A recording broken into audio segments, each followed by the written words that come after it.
بسم اللہ الرحمن الرحیم وکان ینبغی ان یقیدہ بہذا القید کما قیدہ فخر الاسلام وغیرہ لیخرج القیاس الشبہی والعقلی۔ صاحب منار نے کہا تھا الاصل الرابع القیاس، چوتھی دلیل قیاس ہے۔ اس پر ملا احمد جیون رحمۃ اللہ تعالی علیہ نے ایک قید کا اضافہ کیا کہ الاصل الرابع القیاس المستنبط من هذه الاصول الثلاثہ، چوتھی اصل قیاس ہے جو ان تین ادلہ سے مستنبط اور ماخوذ ہو۔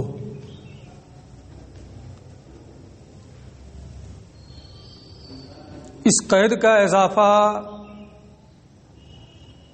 یہ کوئی نئی چیز نہیں ہے، بلکہ ملا احمد جیون یہ فرماتے ہیں کہ بہت سے پہلے کے اصولیین جیسے فخر الاسلام بزدوی وغیرہ نے اس قید کو ذکر کیا ہے۔ اس قید کے ذکر کرنے سے فائدہ کیا ہے؟ وہ فائدہ یہ ہے کہ قیاس کی 4 قسمیں ہیں: قیاس شرعی، قیاس لغوی، قیاس شبہی اور قیاس عقلی۔ اگر کوئی قید ذکر نہیں کریں گے تو کیسے سمجھ میں آئے گا کہ آپ یہاں قیاس سے کس قیاس کے بارے میں گفتگو کر رہے ہیں؟ قیاس شرعی تو کہتے ہیں علت مشترکہ کی بنیاد پر ایک حکم کو ایک جگہ سے دوسری جگہ منتقل کرنا، متعدی کرنا۔ جیسے اس کی کچھ مثالیں ابھی آئیں گی اور پڑھے بھی ہوں گے کچھ آپ۔ یہ قیاس شرعی ہے۔ اور قیاس لغوی یہ ہے کہ ایک اسم کو کسی علت کی بنیاد پر دوسرے اسم کی جگہ منتقل کر دینا، متعدی کرنا۔ جیسے خمر کو خمر کیوں کہا جاتا ہے؟ کیونکہ وہ عقل کو ڈھانپ لیتی ہے۔ نہ شراب کو شراب کہتے ہیں مخامرہ عقل کی بنیاد پر۔ اب شراب کے علاوہ جو دوسری نشہ آور مشروب ہیں انہیں بھی خمر کہا جاتا ہے، اسی مخامرہ عقل کی وجہ سے۔ عقل کو ڈھانپ لینے کی وجہ سے انہیں بھی کیا کہا جاتا ہے؟ خمر کہا جاتا ہے، شراب کہا جاتا ہے۔ یہ قیاس لغوی ہے۔ قیاس شبہی کہتے ہیں کہ شکل میں یکساں ہونے کی بنیاد پر مشاکلت فی الصورہ کی وجہ سے ایک جگہ سے دوسری جگہ، ایک صورت سے دوسری صورت کی جانب حکم کو متعدی کرنا۔ جیسے اگر کوئی یہ کہے کہ قاعدہ اخیرہ بھی ایسے ہی قاعدہ ہے جیسے قاعدہ اولا، قاعدہ اولا فرض نہیں ہے لہذا قاعدہ اخیرہ بھی فرض نہیں۔ یہ مشاکلت فی الصورہ کی بنیاد پر ایک جگہ سے دوسری جگہ حکم کو منتقل کرنا ہوا۔ یہ کیا ہے؟ قیاس شبہی ہے۔ اور ایک ہے قیاس منطقی، قیاس عقلی، وہ قول جو ایسے مقدمات سے مرکب ہو جن کو مان لینے سے دوسرے قول کو ماننا پڑے۔ وہ قول جو ایسے مقدمات، بار بار آپ پڑھ چکے ہیں، منطق پڑھ ہی چکے ہیں، جو ایسے مقدمات سے مرکب ہو کہ انہیں مان لینے سے دوسری بات، دوسرا قول ماننا پڑے۔ جیسے آپ کہتے ہیں کہ العالم متغیر وکل متغیر حادث، یہ صغرا کبرا ہوا۔ اگر آپ اسے مان رہے ہیں تو یہ ماننا پڑے گا العالم حادث، ہوگا کہ نہیں؟ یہ کیا ہے؟ قیاس عقلی ہے، قیاس منطقی ہے۔ تو قیاس کی کتنی قسمیں ہوئی؟ 4۔ اگر آپ مطلق بولیں گے کہ اصل رابع قیاس ہے تو کون سا قیاس ہے؟ اس لیے یہ قید بڑھانی چاہیے جو اصول ثلاثہ سے مستنبط ہو، قرآن، حدیث اور اجماع سے ماخوذ ہو، تاکہ قیاس کا قیاس شرعی ہونا متعین ہو جائے، ہے نا؟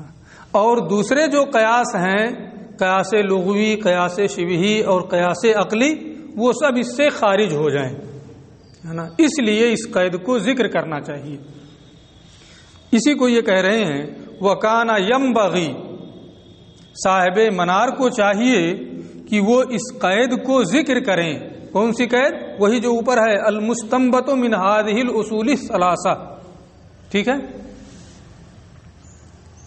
کیوں ذکر کرنا چاہیے؟ اسے اس قید سے مقید کرنا چاہیے، کما قیدہ فخر الاسلام، جیسے کہ امام فخر الاسلام بزدوی وغیرہ نے مقید کیا ہے، لیخرج، تاکہ خارج ہو جائے یہاں سے قیاس شبہی، قیاس عقلی اور قیاس لغوی وغیرہ، یہ سب کے سب اس سے خارج ہو جائیں۔ جب اتنا ضروری تھا اس قید کو ذکر کرنا کہ اگر ذکر نہیں کریں گے تو امتیاز ہی نہیں ہوگا، پھر صاحب منار کیسے چوک گئے کہ اس کو ذکر نہیں کیا، ہے نا؟ کیوں انہوں نے ذکر نہیں کیا؟ تو ان کی طرف سے بھی ملا احمد جیون ایک عذر پیش کرتے ہیں کہ کچھ چیزیں اتنی مشہور ہو جاتی ہیں کہ اگر ان کو ذکر کیا جائے یا نہ کیا جائے، آدمی کا ذہن اسی طرف جاتا ہے، ذکر اور عدم ذکر سب یکساں ہو جاتا ہے شہرت کی بنیاد پر۔ اصولیین کے نزدیک یہ قید اتنی مشہور ہے قیاس کے لیے کہ اس کا ذکر اور عدم ذکر سب برابر ہے، ذکر کریں یا نہ کریں ذہن اسی کی طرف جائے گا، قیاس شرعی کی طرف، کہ جو اصول ثلاثہ سے مستنبط اور ماخوذ ہو۔ اسی شہرت کی بنیاد پر صاحب منار نے اسے ترک کر دیا ہے، ذکر نہیں کیا ہے، لیکن وہ قید بہرحال ملحوظ ہے۔ وَلَكِنَّهُ، یہاں سے اسی کا جواب دے رہے ہیں کہ پھر انہوں نے کیوں نہیں ذکر کیا۔ وَلَكِنَّهُ اکتفا، لیکن صاحب منار نے اکتفا کیا صرف قیاس کہنے پر، اس قید کو ذکر نہیں کیا، بالشہرت، اس قید کے مشہور ہونے کی وجہ سے بات پوری ہو گئی۔ اب یہاں سے پھر ایک نئی چیز یہ شروع کر رہے ہیں کہ قیاس اصل رابع کیا ہے؟ قیاس ہے، چوتھی دلیل قیاس ہے، جو ان اصول ثلاثہ سے مستنبط اور ماخوذ ہوگا۔ تو اب تینوں کی مثال دیں گے۔ وہ قیاس جو سنت سے مستنبط ہے اس کی ایک مثال، وہ قیاس جو قرآن سے مستنبط ہے اس کی ایک مثال، وہ قیاس جو اجماع سے مستنبط اور ماخوذ ہے اس کی ایک مثال۔ تینوں کی ایک ایک مثال یہ ذکر کریں گے کہ جیسے یہ ہے نا قیاس ہے اور یہ سنت سے یہ کیا نام ہے، اس کو قیاس کیا گیا ہے۔ نمبر 1، وہ قیاس جو کتاب سے مستنبط اور ماخوذ ہے، فنظیر القیاس المستنبط من الکتاب، اس قیاس کی مثال جو قرآن سے مستنبط اور ماخوذ ہے، قیاس حرمت اللواطۃ علی حرمت الوطی فی حالت الحیض بعلت الاعضاء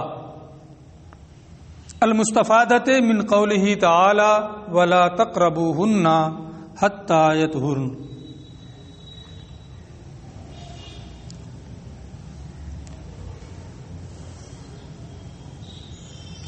حرمت لواطت کو قیاس کرنا علت اعضاء سے حالت حیض میں قربت کے حرام ہونے پر جو علت یا حرمت اللہ تعالی کے فرمان لا تقربوہن حتی یطہرن سے مستفاد اور مستنبط اور ماخوذ ہے۔ اب اسی کو سمجھنا ہے کہ ارشاد الہی ہے یسألونک عن المحیض قل هو اذی فاعتزلوا النساء فی المحیض ولا تقربوہن حتی یطہرن۔ تو اس آیت کریمہ میں علت اذی کی بنیاد پر اذی کی وجہ سے حیض کی حالت میں وطی کرنے سے ممانعت ہے۔ وطی کی حالت میں حیض کی حالت میں وطی کرنے سے ممانعت ہے۔ اس آیت کریمہ میں علت کیا ہے؟ اذی، قل هو اذی، آپ فرما دیں کہ وہ اذی ہے نا۔ اس علت کی وجہ سے حالت حیض میں قربت کرنا ممنوع ہوا، حرام ہوا۔ اب یہ علت جہاں بھی پائی جائے گی حکم وہاں بھی پایا جائے گا۔ تو اب عورت کے ساتھ وطی یہ حیض کی حالت میں یہ علت اذی سے ممنوع ہے۔ اور لواطت مان نساء، موضع حرث کو چھوڑ کر کے موضع فرض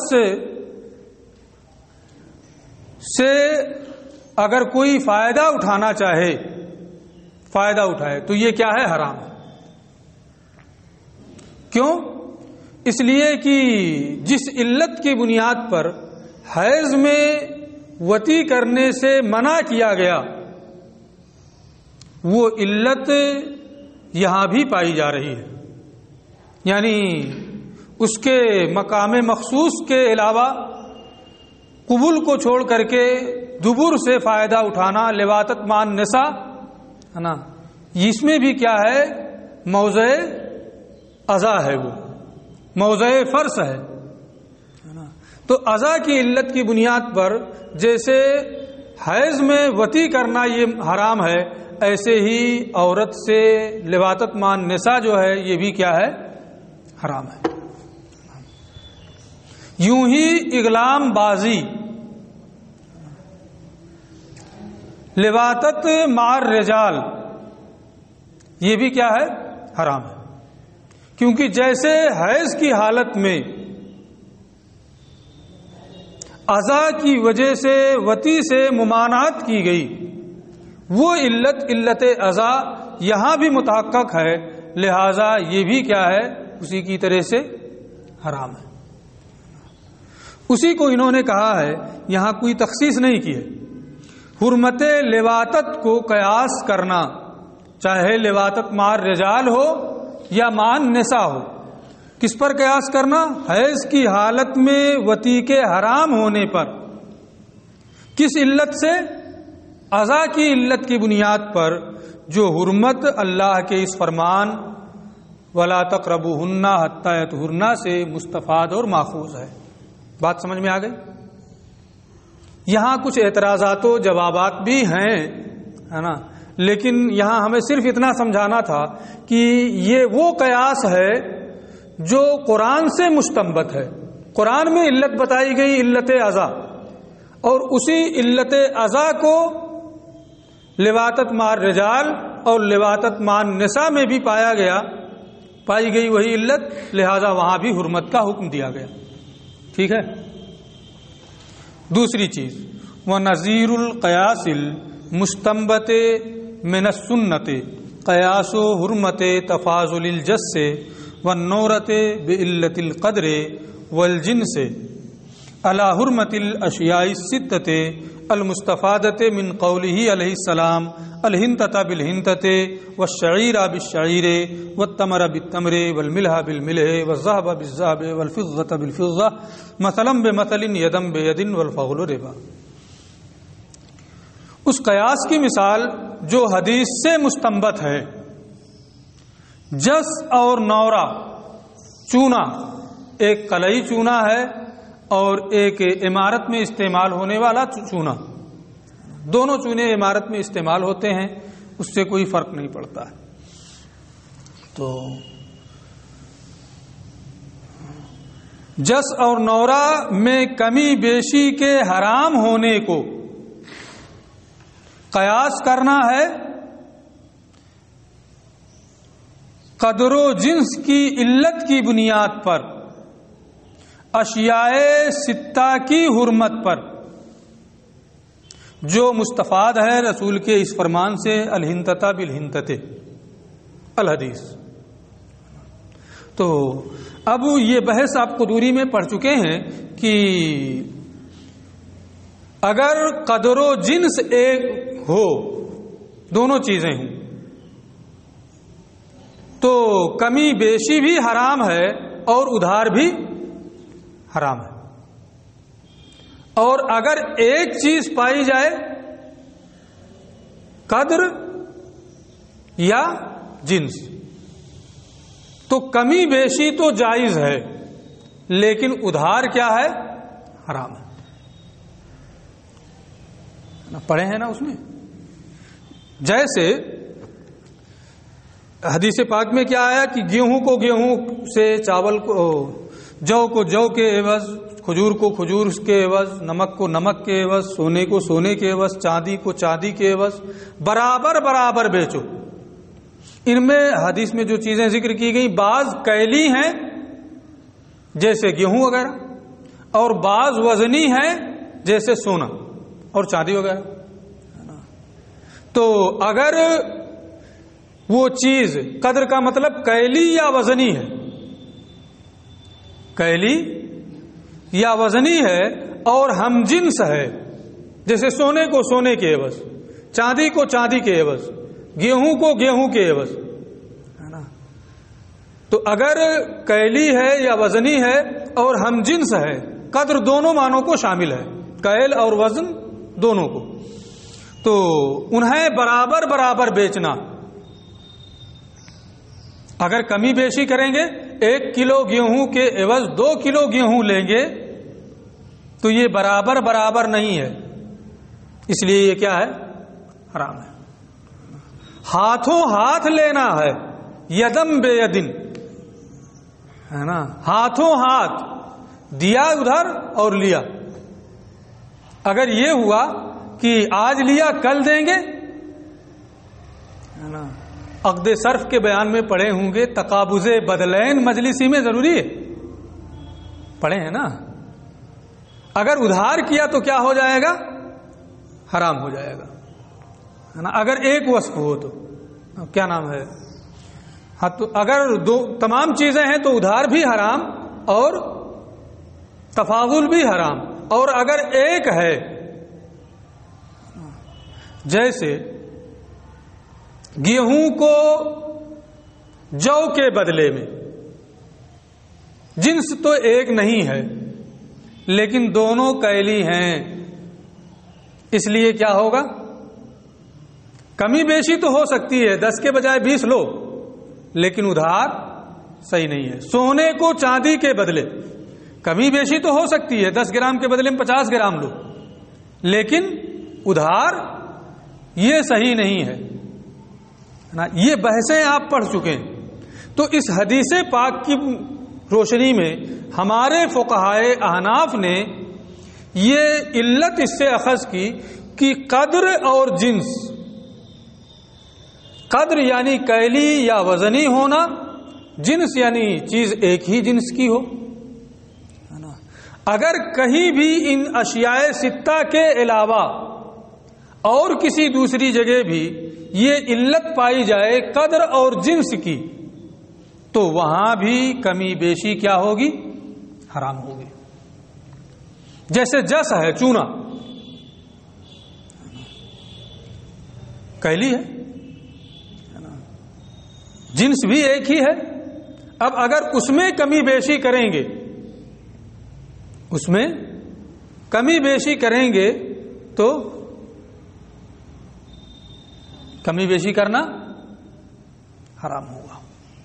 جیسے گیہوں وغیرہ میں ہے، حدیث میں لوہے کا ذکر نہیں ہے، لوہا وزنی ہے. چاندی کا ذکر تو کیا گیا لیکن لوہے کا ذکر نہیں ہے. لیکن وہاں بھی وزنی ہونا اور جنس کا ایک ہونا. ہمارا یہ لوہا جو ہے یہ موٹا ہے، تمہارے والا جو ہے پتلا سا ہے نا. کمی بیشی نہیں کر سکتے ہیں، برابر ہونا چاہیے. سمجھ میں بات آ رہی ہے نا؟ تو علت قدر و جنس کی بنیاد پر جو علت اشیاء ستہ کی میں جو حرمت ہے اس سے اخذ کی گئی ہے، اسی علت کی وجہ سے جس اور نورہ میں بھی کمی بیشی، لوہے میں بھی کمی بیشی کو حرام قرار دیا گیا، اسی پر قیاس کرتے ہوئے. ٹھیک ہے، یہ کون سا قیاس ہے؟ وہ قیاس جو ماخوذ اور مستنبط ہے سنت سے، حدیث سے. مثال سمجھ میں آ گئی. تیسری چیز وہ قیاس وہ نظیر القیاس المستنبط من الاجماع، وہ قیاس جو اجماع سے مستنبط ہو. اس کی مثال قیاس و حرمت ام المزنیت علی حرمت ام امتہ التی وطئها المستفادۃ من الاجماع بعلت الجزئیت والبعضیہ.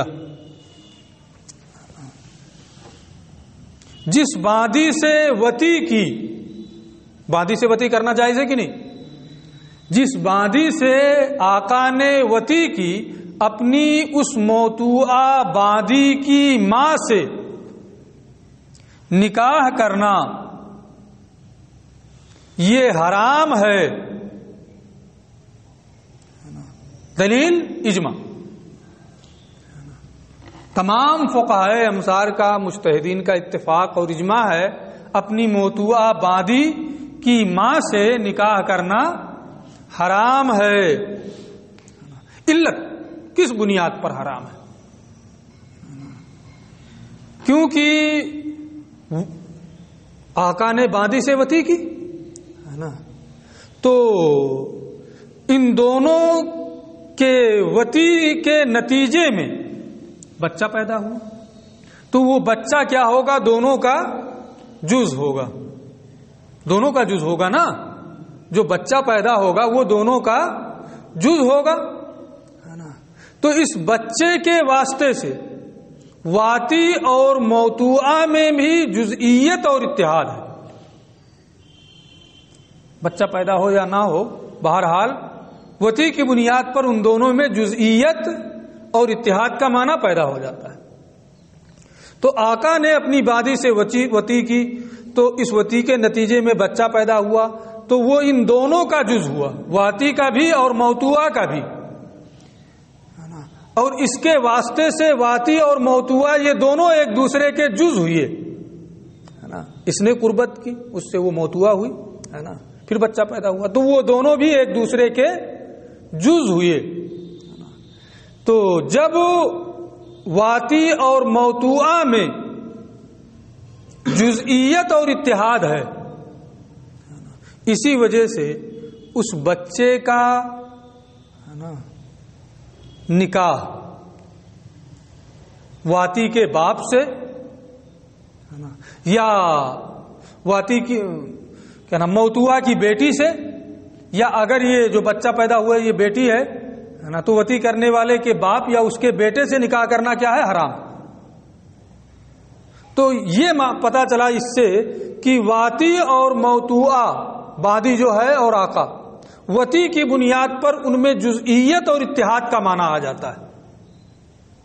اسی جزئیت اور اتحاد کی وجہ سے واتی پر موضوعہ کے اصول و فروع اور موضوعہ پر واتی کے اصول و فروع کیا ہیں؟ حرام ہو جاتے ہیں. یعنی آقا پر اپنی موضوعہ باندی کے اصول و فروع حرام، اور اس موضوعہ باندی پر اپنے آقا کے اصول و فروع کیا ہوں گے؟ حرام ہو گئے. کس علت کی بنیاد پر؟ جزئیت کی بنیاد پر، علت جزئیت کی وجہ سے. ٹھیک ہے، اتنی بات سمجھ میں آ گئی. تو اجماع کی میں یہ ہے کہ اپنی موضوعہ باندی کی ماں سے نکاح کرنا حرام ہے، کیونکہ واتی اور موضوعہ ایک دوسرے کے جز ہو گئے ہیں، اور اپنے جز کے اصول و فروع کیا ہوتے ہیں؟ حرام ہوتے ہیں. لہذا ایک دوسرے پر ایک دوسرے کے اصول و فروع کیا ہوں گے؟ حرام ہوں گے. یہ بات تو ہو گئی. اب یہاں یہ ہوگا کہ جب واتی اور موضوعہ ایک دوسرے کے جز ہو گئے اور اپنے جز سے کیا ہے فائدہ اٹھانا حرام، تو ایک مرتبہ وتی کر لیا، اگرچہ وہ اس کی بیوی ہو، ہے نا، وہ اس کی جز ہو گئی، اور پھر اس سے قربت کرنا حرام ہو جائے. جیسے یہاں آپ کہہ رہے ہیں کہ وہ جزئیت اور اتحاد کا معنی ہوا، اس لیے ایک دوسرے پر ایک دوسرے کے اصول و فروع حرام ہو گئے. اصول و فروع تو حرام ہو گئے، وہ آپس میں جزئیت پائی گئی، پھر بھی ایک دوسرے پر حرام نہیں ہو رہے. ایسا اس کی وجہ یہ ہے کہ اس کو ضرورت کی وجہ سے جائز رکھا گیا. اگر یہ کہہ دیا جائے کہ وہ دونوں بھی ایک دوسرے پر حرام ہو جائیں گے، تب تو آج نکاح کیا کل حرام ہے نا، رات میں کئی مرتبہ حرام ہوگی، ہے نا. اس لیے بوجہ ضرورت اس کو جائز رکھا گیا. ٹھیک ہے. باقی رہا جہاں ضرورت نہیں ہے، واتی کے اصول و فروع موضوعہ پر، موضوعہ کے اصول و فروع واتی پر، یہ اسی علت جزئیت و بعضیت کی بنیاد پر کیا ہے؟ حرام. یہ تو بات ہو گئی. یہی چیز علت جزئیت مزنیہ میں بھی پائی جا رہی ہے. جس عورت سے کسی نے زنا کیا تو زنا کی بنیاد پر بھی زانی اور مزنیہ میں جزئیت اور اتحاد کا معنی پایا گیا. پایا جائے گا کہ نہیں پایا جائے گا؟ زانی مزنیہ کا جز، مزنیہ زانی کا جز. جیسے وہاں علت جزئیت اور اتحاد کا معنی پایا گیا تھا، یہاں بھی جزئیت اور اتحاد کا معنی زانی اور مزنیہ میں پایا جاتا ہے.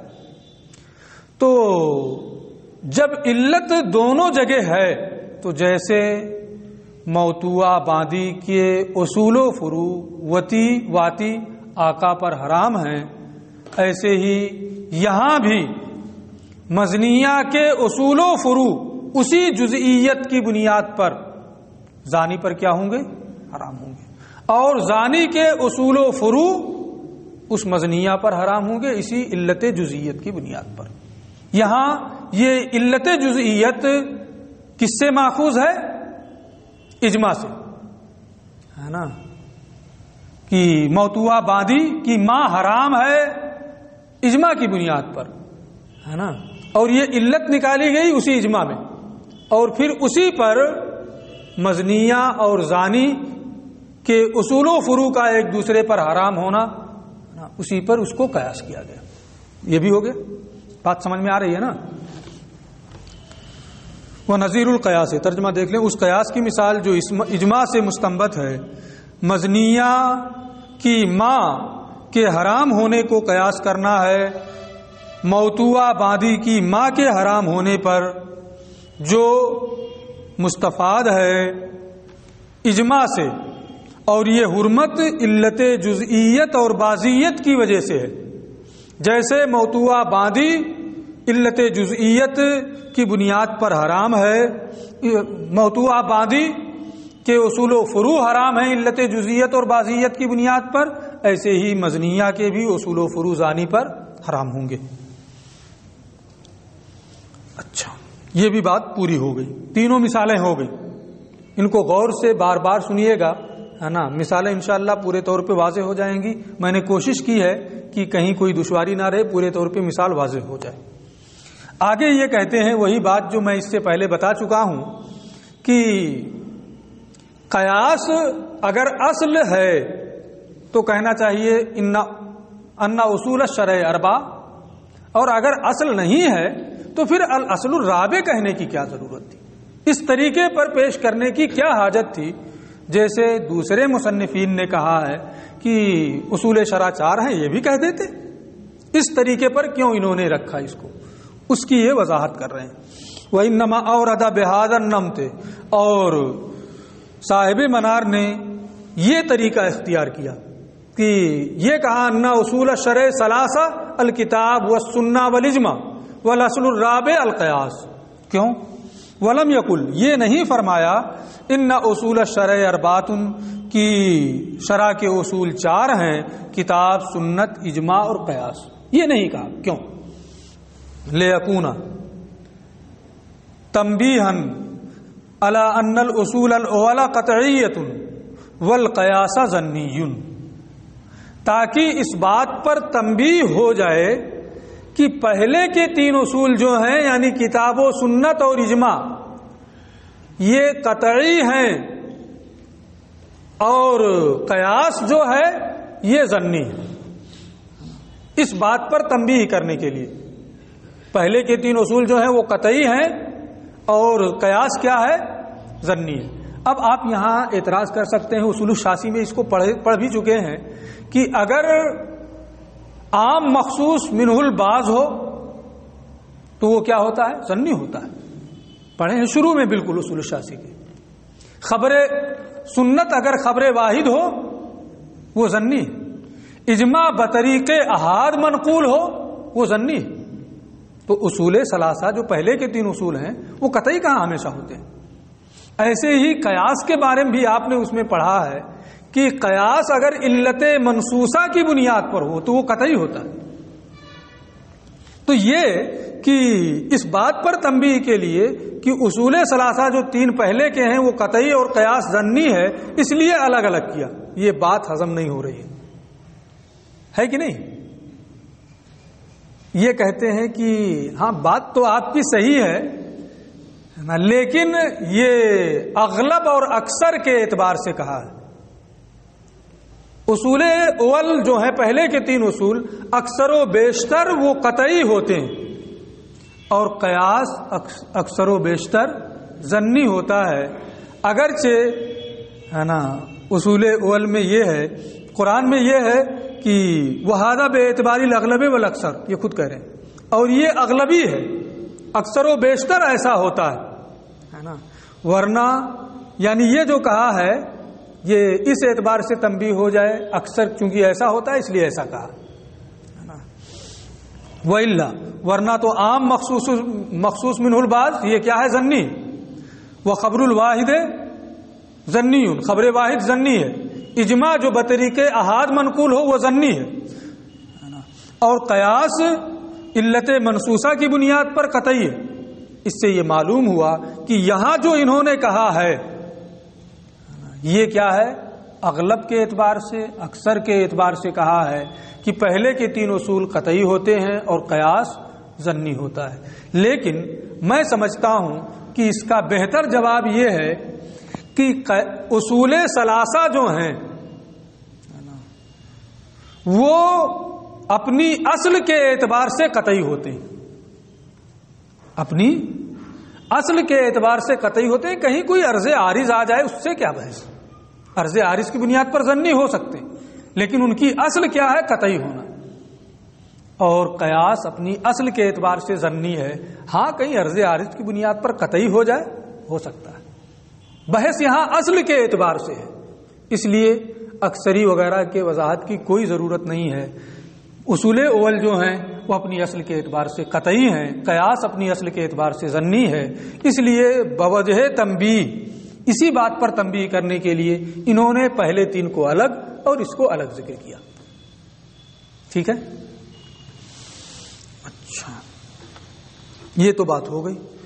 ایک فائدہ ہوا الگ الگ ذکر کرنے میں، دوسرا فائدہ وَلِأَنَّهُ، اور دوسرا فائدہ یہ ہے کہ جب صاحب منار نے یہ فرمایا والاصل، قیاس کے بارے میں کیا کہا؟ الاصل الرابع القیاس، تو جب یہ کا چوتھی دلیل قیاس ہے تو جو منکرین قیاس ہیں ان کا صراحتاً رد ہو گیا۔ اگر اسی 3 میں شامل کر دیتے کہ اصول شرع 4 ہیں، کتاب، سنت، اجماع، قیاس، تو ضمناً وہاں بھی رد ہوتا کہ چونکہ 4 میں وہ بھی شامل ہے، قیاس بھی، لہذا جو منکرین قیاس ان کا رد ہو رہا ہے۔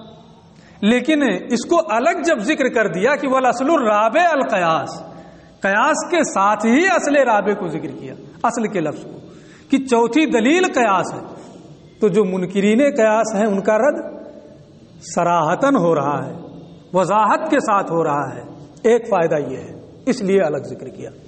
ٹھیک ہے، وَلِأَنَّهُ لَمَّا قال، اس لیے کہ جب صاحب منار نے کہا والاصل دلیل، چوتھی دلیل، کانا ردن علی منکر القیاس قصدن و صریحن، تو یہ قصدن اور صریحن منکرین قیاس کا رد ہو گیا، اس لیے انہوں نے الگ ذکر کیا۔ ایک اور فائدہ ہے نا، ولما قال الرابع، جب انہوں نے کہا الاصل الرابع، چوتھی دلیل، کانا دالن، تو یہ اس بات پر دلالت ہو گئی کہ اس کا مرتبہ اصول ثلاثہ کے بعد ہے، اس کا مرتبہ اصول ثلاثہ کے بعد ہے۔ فما دام کان الحکم موجودا فی واحد من الثلاثہ، تو جب تک حکم پہلے والے 3 میں سے کسی ایک میں موجود رہے گا، قیاس کی ضرورت نہیں پڑے گی۔ ان فوائد کے پیش نظر انہوں نے قیاس کو اصل رابع کہہ کر کے الگ ذکر کیا۔